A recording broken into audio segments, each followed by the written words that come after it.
Ô, amigão, Opa, cara, eu tô com um barulhinho no motor do meu carro, tu sabe o que pode ser? então, pode ser que você não esteja usando o óleo adequado para o seu veículo. Pode ser que seja algum pistão.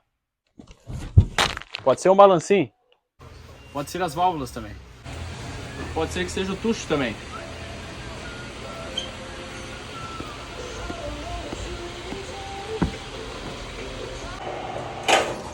Pode ser que seja o coxinho do motor também.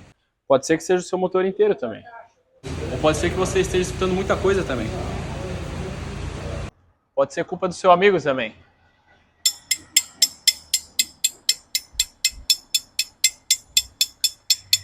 Independente da situação, o ideal é procurar seu mecânico de confiança e adquirir as peças na maior rede de autopeças de Santa Catarina. Porema.